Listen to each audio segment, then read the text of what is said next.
지난주 수요일부터 시작하여 사순절이 시작되었습니다. 이제부터 약 6주 동안의 기간 동안 사순절이 진행됩니다. 어떻게 지내는 것이 사순절에 가장 합당한 삶이냐? 이렇게 누군가가 특정하기는 참 어렵지만 가장 중요한 것은 우리가 지내는 이 시절들이 사순절이라는 것을 기억하는 것이 시작입니다. 물론 그것이 가장 어렵습니다.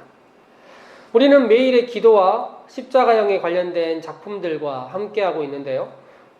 말씀이 기억에 남고 또 주님의 고난을 생각하며 그리고 만들었던 형상들, 작품들이 기억이 나서 이 사순절을 보내고 있다는 것을 함께 기억했으면 좋겠다. 그리고 우리 삶의 고민과 결단의 순간들마다 말씀과 기도와 그런 작품들이 기억이 나서 우리를 돌아보는 시간, 그런 사순절이 되었으면 좋겠다. 이런 취지로 함께하고 있습니다. 부디 6주의 시간이 끝났을 때 우리의 결단의 순간, 고민의 순간들마다 말씀과 예수님의 모습들이 우리의 삶에서 기억났던 그런 시간들이 있었으면 좋겠습니다.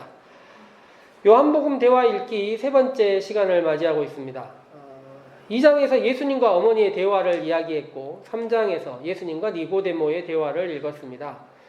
요한복음의 이 앞부분에 나와 있는 대화들에는 나름의 패턴들이 있다 이야기를 했고 3주째 이런 것을 읽고 있는 이유는 이런 흐름들을 우리들이 함께 기억했으면 좋겠다는 것입니다. 물론 이렇게 읽는 방식이 중요한 것은 다른 성경을 읽을 때도 우리의 일상을 읽을 때도 이런 흐름들과 함께 이런 대화들의 이야기들과 함께 겹쳐봤으면 좋겠다 이런 생각을 갖고 있습니다. 그래서 방법이 이렇게 읽는 것이 쉽지는 않겠지만 추후에 성경을 읽으실 때 이 요한복음의 이 부분을 읽으실 때 말씀들이 기억나고 이 대화들을 겹쳐서 함께 읽을 수만 있다면 3주의 이 시간들이 의미 있는 시간이 될 수 있을 것입니다. 2장의 가나 혼인잔치에서 예수님과 예수님의 어머니의 대화에서 예수님의 어머니는 일상에서 예수님의 사역이 시작되도록 요청합니다. 여자여 라고 이야기하며 상관없다고 말씀하시는 예수님의 이야기에 내 때가 아니라는 예수님의 말씀에 예수님의 어머니는 함께하는 하인들에게 순종하십시오 라고 이야기를 합니다. 사실 자신이 순종하겠다는 말의 다른 방식이겠습니다. 예수님은 결혼식이 결혼식 되도록 일상이 일상이 되도록 깨어지지 않도록 그의 때를 시작하십니다. 그리하여 평범한 물들이 다른 물과 만나는 순간 색을 내고 빛을 내고 맛을 내는 놀라움이 벌어지는 것입니다. 예수님은 우리의 삶에서도 이런 대화들로 우리와 만나서 무색과 같은 우리의 삶들이 빛이 없는 것 같은 우리의 삶들이 맛을 내지 못하는 우리의 삶들이 빛을 내고 색을 내고 맛을 내도록 인도하고 있습니다. 즉 예수님은 우리와의 만남을 기대하고 계시는 것입니다. 3장이 시작되고 니고데모와 예수님의 대화가 시작됩니다. 예수님의 어머니의 이야기 그리고 오늘 우리가 읽을 이야기와 다르게 니고데모는 자신이 예수님을 알고 있다. 아니 우리가 함께하는 사람들이 예수님을 알고 있다 이야기합니다.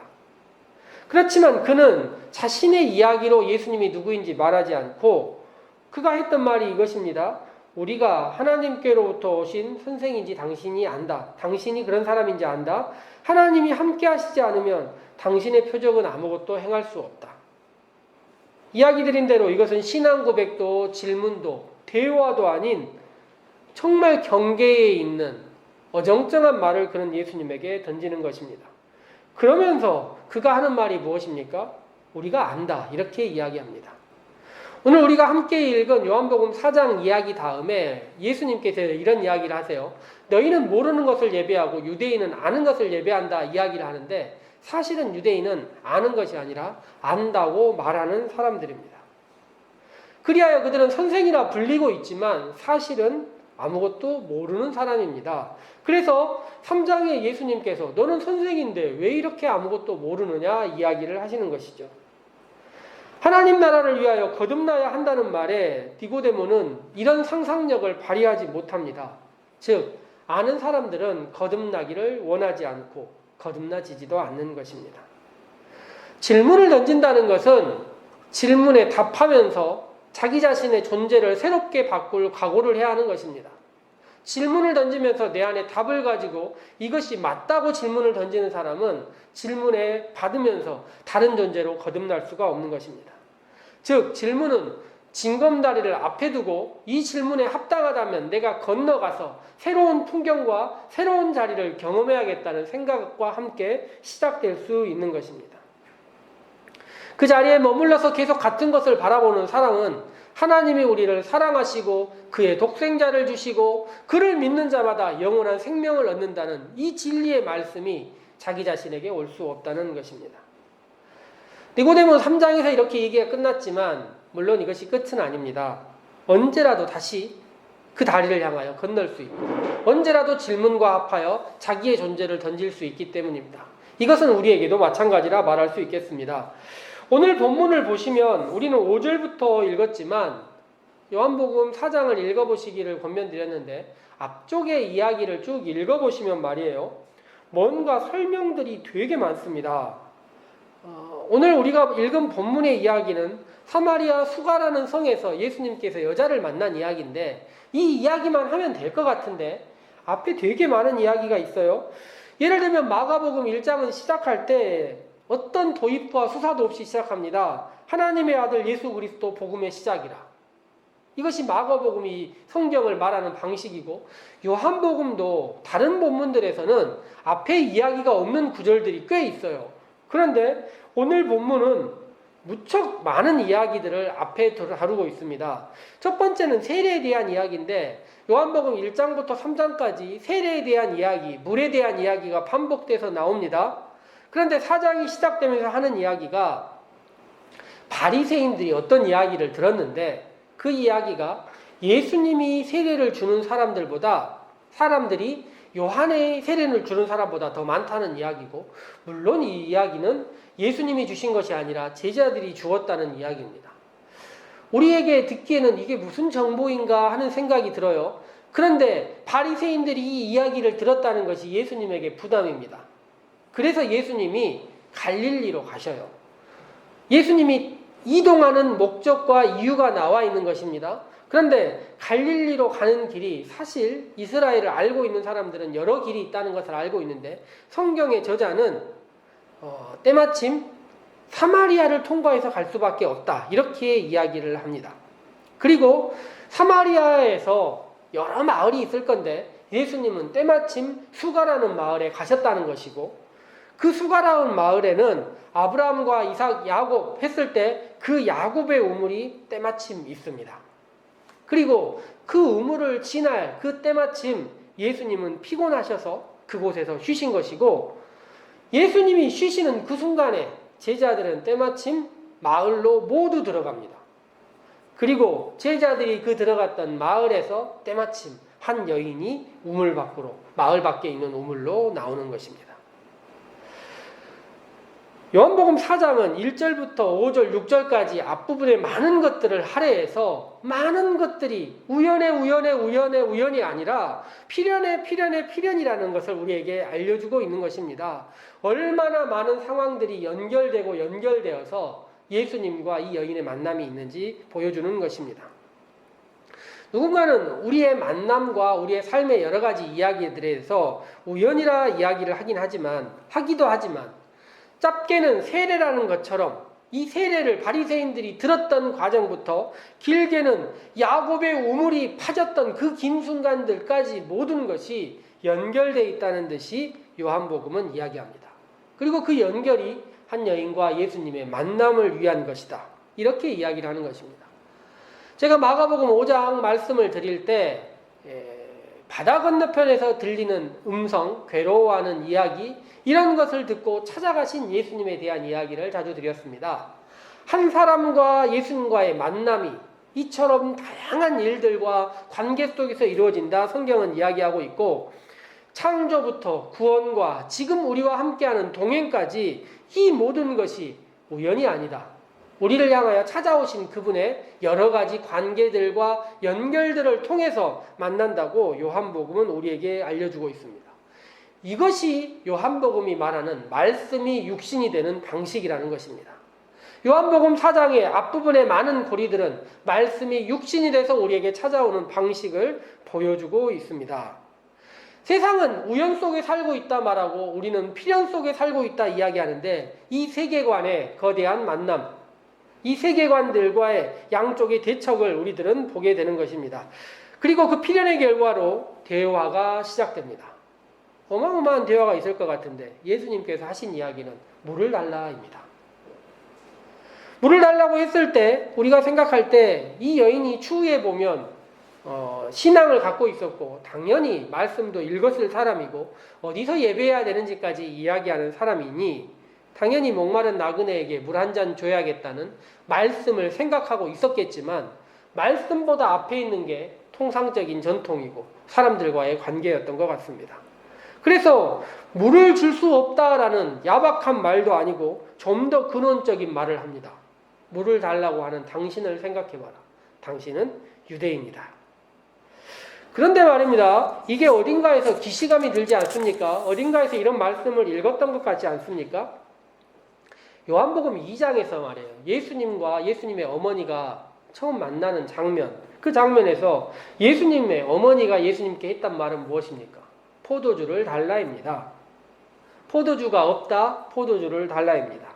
그때 예수님이 뭐라고 이야기하셨습니까? 여자여, 나와 무슨 상관입니까? 라는 말을 했습니다.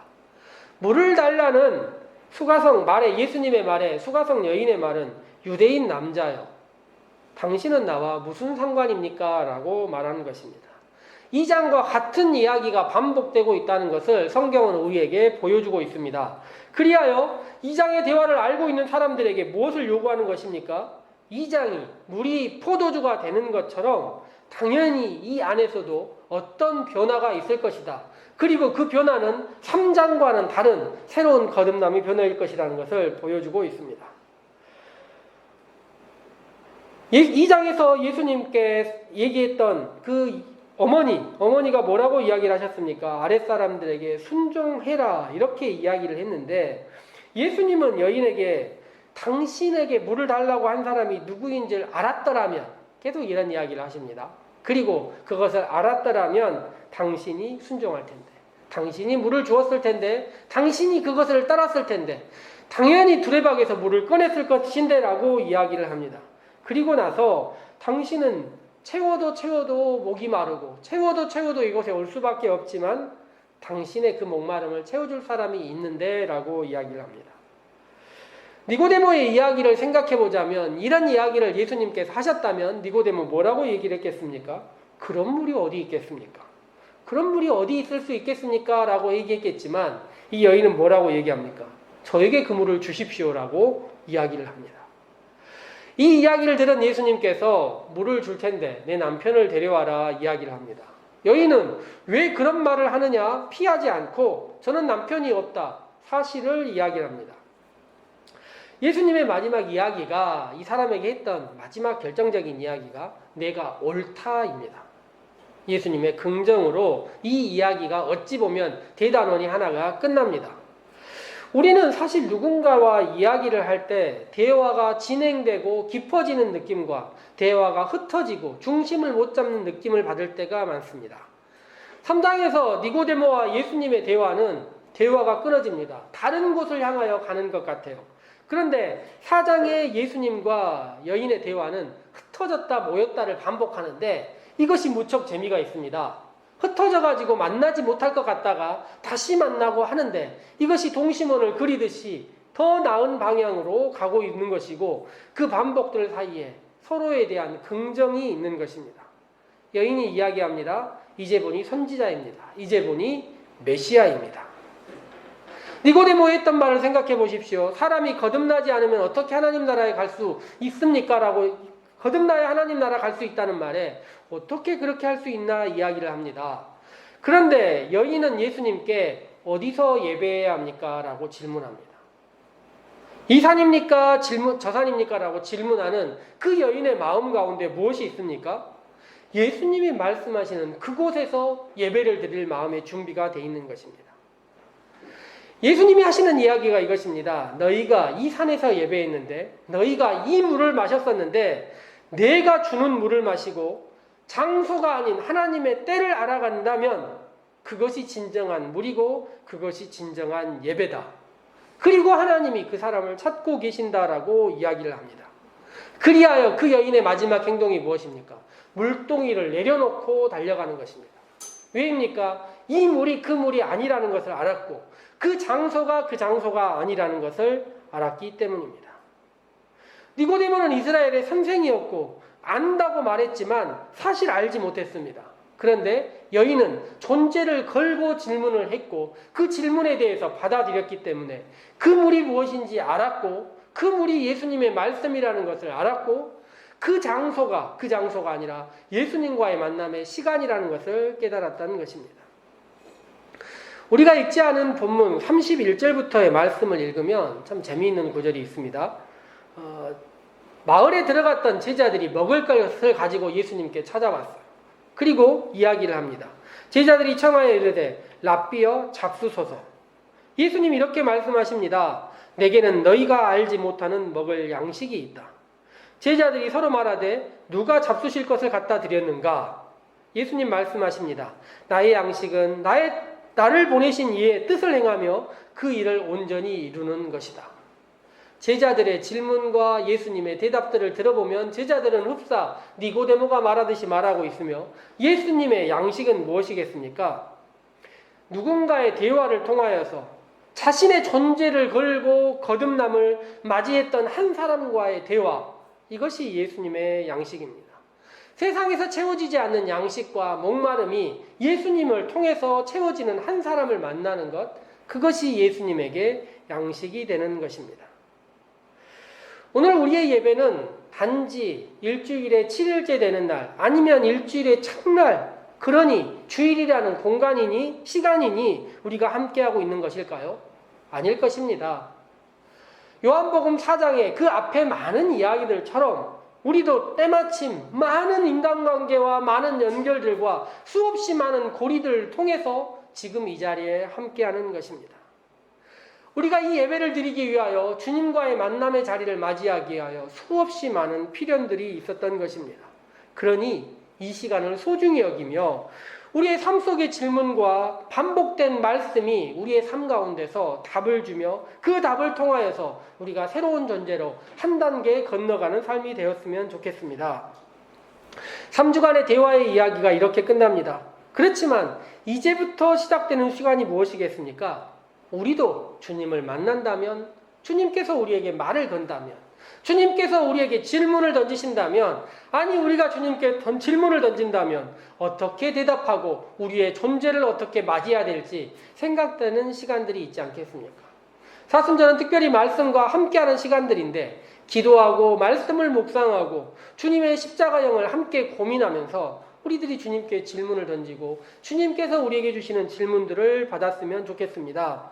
우리가 니고데모 같았는지 수가성의 여인 같았는지 제자들 같았는지 예수님의 어머니 같았는지 알 수는 없지만 과거는 그렇다 치더라도 오늘부터 시작되는 매일의 삶이 주님과 대화를 상상하며 기도하고 더 나은 존재로 거듭남을 위하여 건너가는 존재가 된다면 주님의 말씀이 우리 안에 새롭게 거듭나고 우리의 삶 또한 우리의 존재 또한 주님의 올바른 양식이 되지 않을까 생각해 봅니다.